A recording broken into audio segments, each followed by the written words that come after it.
Irashaimase! Hello and welcome to Fitaurus Kitchen. I'm your host, Chef Fitaurus. It's time once again for Shoot 'em Up Saturday, and on the menu this Saturday, we have Exit the Gungeon, the spin-off sequel to the excellent twin-stick shooter, Enter the Gungeon. What kind of taste will it have? Let's get cooking and find out! From developers Dodge Roll and Single Core and publisher Devolver Digital, Exit the Gungeon released for mobile platforms, specifically Apple Arcade, in September of 2019.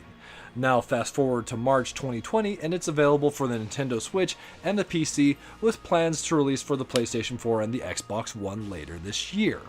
So if you're a fan of Enter the Gungeon, Exit the Gungeon is a title I can definitely recommend. Its mechanics are similar, but different enough that it will provide a new gameplay experience, but the core gameplay still has a lot of the elements that make Enter the Gungeon so excellent. So, we find ourselves in the Underbreach. This is kind of similar to the Breach from the Enter the Gungeon. Basically, it's the story that we have here. In Enter the Gungeon, you have these 4 Gungeoneers who are seeking the gun that shoots the past, basically a way to change their past. That gun has been found and fired so many times now that the fabric of space-time is falling apart, and as a result, the Gungeon is falling apart. So now the 4 Gungeoneers, the character we'll be playing as today, the Hunter, the Convict, the Pilot, and the Marine, must escape the Gungeon through these elevators that are going up instead of going down. So in the Breach, we also have several characters that after we rescue them from the Gungeon themselves, will be able to sell us various abilities. We've got Hattori, who we can buy cosmetic upgrades to our characters, like the fez that the Hunter happens to be sporting right now. Doug, who supplies some really fun weapons into the mix. We've also got the standard shop here, with some great options to add to the pool. Although things do work... Actually, no, the Stinger is one of my favorite guns. That has to be in there. Things work differently in Exit the Gungeon than they do in Enter the Gungeon. And one of the easiest ways to give you an example would just be to show you. So we're going to start a run. Each of the 4 Gungeoneers have their own special abilities, and they also have different routes through Exit the Gungeon. So the first elevator will always be the same, save for some cosmetic differences. Although this game is procedurally generated roguelite, so it's not going to be exactly the same, but they'll be similar. The stage will have roughly the same layout, with similar enemy composition. So one of the core mechanics of Enter the Gungeon was the game's dodge roll, which still is present in Exit the Gungeon, but it's joined by the ascending dodge roll and the descending dodge roll, basically a jump. So the idea behind the dodge roll is that while you're dodging, you're invulnerable to enemy shots, as well as the enemies themselves. That becomes even more important in Exit, as you've got less room to maneuver in most situations. So being able to dodge the enemy shots as well as the enemies themselves is of paramount value. So the various layout of the gameplay, it follows thusly. You've got 3 sections to a stage before you run into the boss. There'll be the starting section, an intermediate section, which will usually be a stop like this, where you'll either run into one of the game's NPCs that we've rescued, or a whole bunch of enemy fights like this, which will result in a chest. The better the chest, the more excited we are, and in this case, we didn't get an item, but we did get lots of money. So that's one of the things I'm saying, the game is procedurally generated. So now on to one of the more random elements of Exit the Gungeon. So in Enter the Gungeon, there was this mechanic you could turn on called the Blessed Run. And when you were doing a Blessed Run, all your weapons would be randomized every so often. So in standard Enter the Gungeon, you would collect your weapons and stage by stage, hopefully getting as many as you could from treasure chests, and then you'd have to manage switching between those weapons as well as managing the ammunition for those weapons. In a blessed run, you don't worry about that, as your weapon swaps automatically every so often. It's there's not really a set time to it, and that persists here in Exit the Gungeon as well. Our weapons will swap, and in the case of Exit the Gungeon, they're supposed to go by that multiplier there in the top right. The higher that combo meter is, the greater the selection of weapons that we'll have available to us as far as like power is concerned.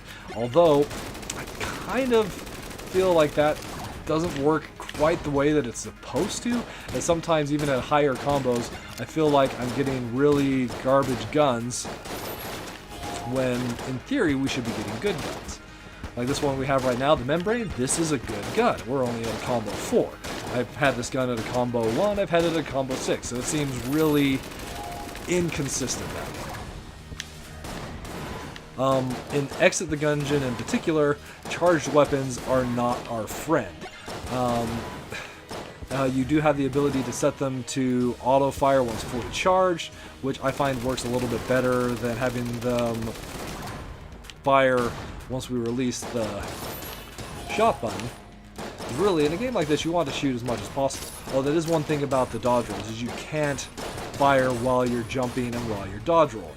Just something to keep in mind.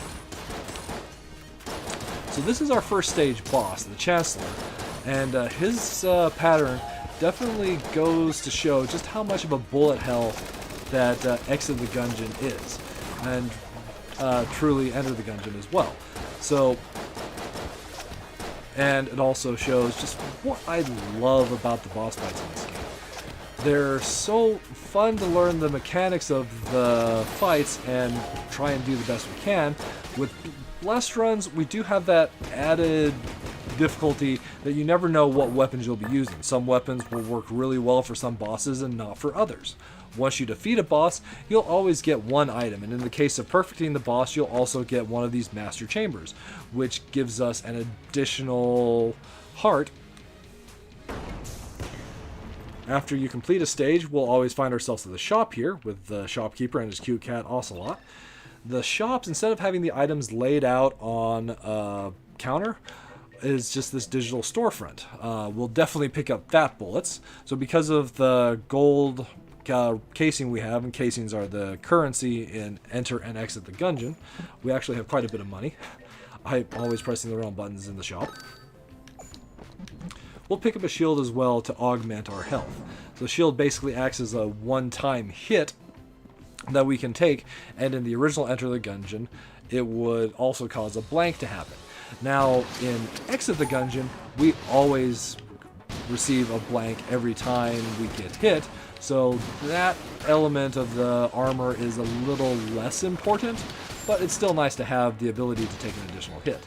So right now we've got the RC Rocket, which is really powerful, but unfortunately very slow. Now we have the Shock Rifle.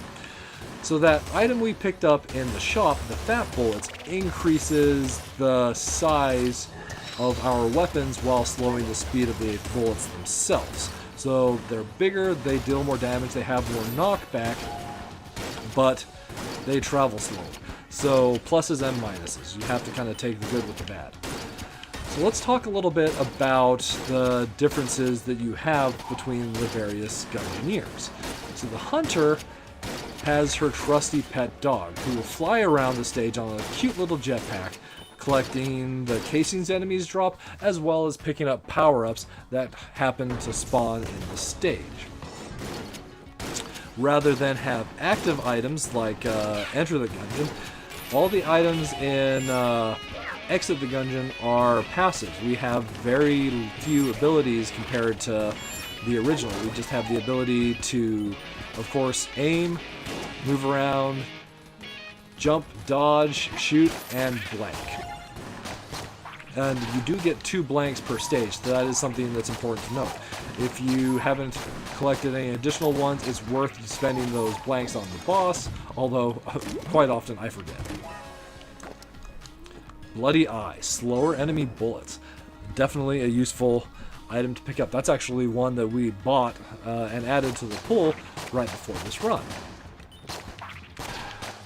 So the other Gungeoneers, we've got the Marine, who has better accuracy and reload than the other characters. And for his second stage, he has an elevator that just has 5 doors in it. We enter those doors, defeat the enemies within, and that will lead to his boss of stage 2. The pilot has a really interesting stage 2. For him, he's on this jet platform that we can control its location left and right in the stage. There are these icicles falling from the top of the screen. We don't want to land on the elevator. If they do, it will make our life quite difficult. So we can control where that elevator is left and right by pressing the buttons on either side of the elevator.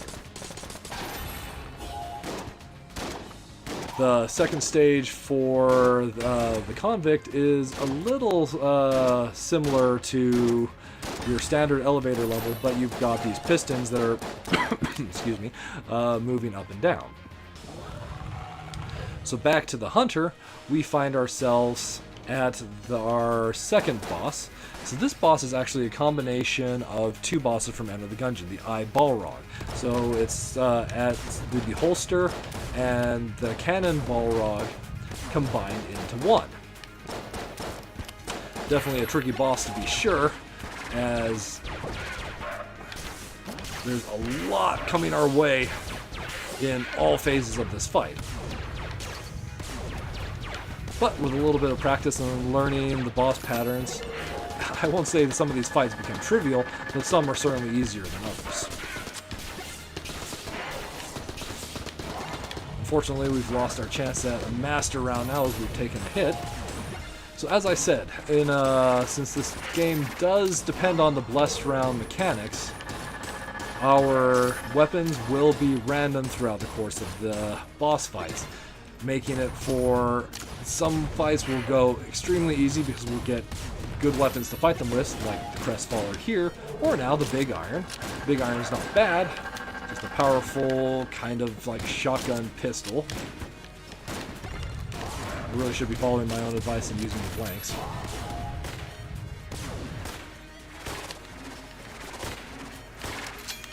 A little bit more, and the boss will be down.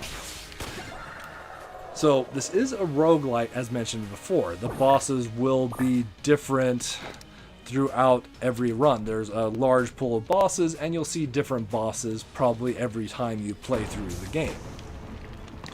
Once again, we find ourselves at the shop. Anything we want to pick up? Not really. So we'll just buy ourselves back to full health, pick up an armor, and move on. So the third stages are where you start to see a lot of variance in gameplay. So for the Marine, for example, you have this train track and this train car that the Marine is riding on. The pilot has these balloon platforms, and there'll be these arrowheads that drop from the sky that pop those balloons, so you have to be careful where you're standing. Though I don't have any footage of it, the convict is also in a horizontal scrolling stage, running away from this giant worm that's chasing her throughout this tunnel. And back to the hunter, we've got these gun shells that pop up and start firing once they've reached their full height. So we have to jump on the platforms to keep them in a down position to limit the number of bullets we've got on screen. Things are definitely getting a little overwhelming, but we'll persevere. So that's basically Exit the Gungeon. An excellent follow-up to Enter the Gungeon, though maybe not as good of a game. It's still one that I've had a lot of fun playing so far. It takes a fair bit of time to relearn the muscle memory that you have in Enter the Gungeon, as the mechanics are not the same, and the stages themselves are different. But what made Enter the Gungeon fun is still here, though there are some minus flavors I have for the game. First off, there is no co-op play like there was in Enter the Gungeon. In Enter the Gungeon, there was an excellent co-op mode, though just couch co-op, where you and a friend were controlling different characters, and it would increase the difficulty of the gameplay, though in a way that I felt was fair, as having two characters to manage all the enemies is definitely easier than just having a single character to deal with sometimes rather crazy rooms and boss fights. But it's really disappointing that there is no co-op multiplayer. Also, like a lack of customizable settings, particularly the controls. We only have the ability to change which button is our fire button, and even then, really limited as far as what we can set. We can set it to the right bump or the right trigger, and that's it. In Enter the Gungeon, even on the consoles, you had a ton of options as far as customizing your controls. So it's disappointing to see that that hasn't been changed for the console versions. I realize that this title originally launched on mobile, and that probably is the reason we don't have as much flexibility with our control scheme, but I would like to see that hopefully in a future path. There's also some issues, although this could be more like a problem with the Switch itself, with loading times being a little on the long side, and I have encountered some bugs, but hopefully they'll be patched out. Primarily for me, if I let the game sit through the story introduction, it crashes without fail, so I have to skip right to the opening screen, and then things aren't as problematic. But as far as plus flavors are concerned, at the end of the day, it's just more Enter the Gungeon, and that, in a lot of ways, is what I want. It's got the zany gameplay that you've come to love, the silly guns, the dodge roll action, the excellent boss fights. It's all there, just with a slightly different formula. So, I'm be happy to spend hundreds of hours playing this game like I played the original. One of the best games of last decade. Alright, that'll just about wrap it up for this week's episode of Shoot 'em Up Saturday. As always, I want to thank you so much for coming out and joining me this week, and I look forward to seeing you again next week.